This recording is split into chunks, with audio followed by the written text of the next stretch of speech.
Hi.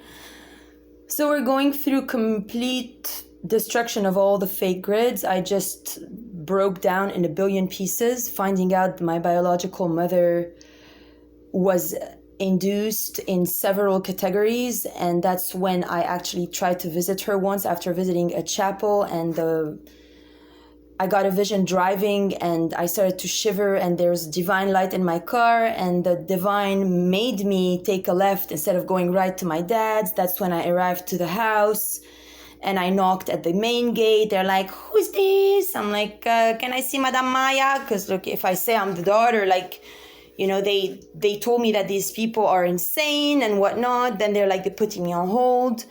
I entered the first gate, then I knocked again. They're like, I'm like, "I'm here to see Madame Maya." And then they're like, I didn't even say who it was. They opened the second door. Then when the, maid in charge who knows me since I'm a kid there saw me, she turned all pale and she started to go, her name is Marites, like Mary, mother, the whole like fake Mary situation, like bullshit.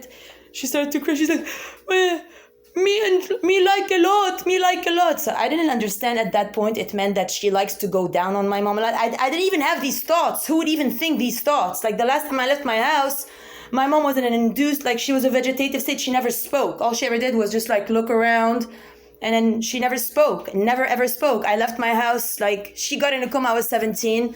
Then I left my house to get my, work in Kuwait as soon as I graduated AUB. Now, first I went to Brazil. I did an internship there. Then I went to work in Kuwait. I was, 21, 22, something. Then I went back to my house because my grandma was dying. She's like, "If you don't leave Kuwait, I'm going to send your uncles, to pick you up." Because as soon as she told me to leave Kuwait, Israel bombed the Rafik Hariri airport. They didn't want me to leave Kuwait because they wanted McCain, because I was in the embassies in Kuwait for McCain all the time, going to the galas and like sitting on Republican stands and like voting McCain. So I didn't know at that point, I didn't have the awareness or understanding that if I go to Beirut, they're going to shift the power to Obama. I had no idea, but they had already programmed my grandmother So when I got to the house, she was like sitting there she was looking very gloomy and sad, and she was drinking like Diet Pepsi, I think, and like that's not very good for her health. So I was like, what is wrong with her? Like, why is she self-destroying? Normally she's really healthy and whatever.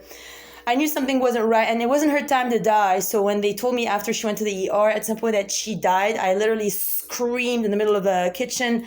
I was in utter disbelief. And then that's when David came into the picture, and he started like talk to me, introduced me to like, new ways, like, oh my God, organic food, yada, yada. So then I told my brother about it, and then we made a plan for me to come here. But nobody ever told me that my mother was speaking. So the last time that I actually saw my mom for who I knew as my mom, I told her that, David invited me and I'm going to go to get married. And I told her to wait.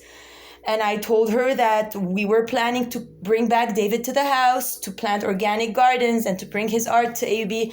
I told her what I was going to do. Then when I only saw her one time after this is when the church told me to go.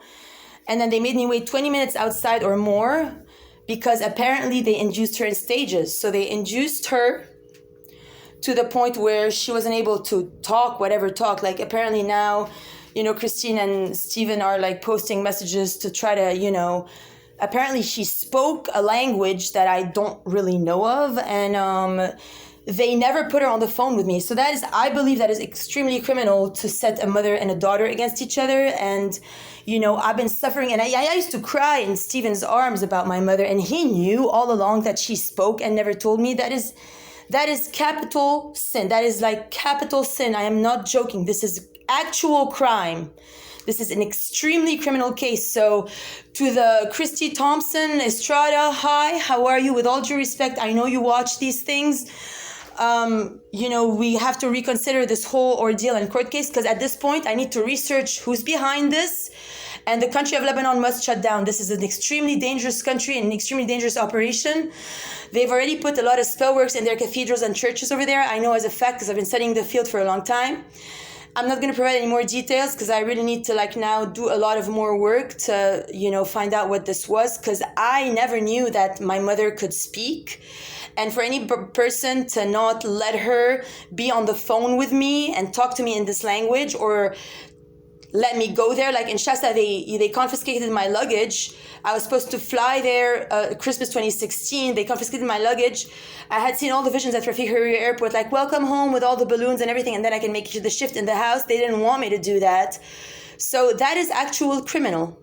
So it is now time to actually be true and fight the good fight, no longer waste time, because I'm really done with this storyline where I'm the kindest person ever and I'm manipulated left and right. And thanks again.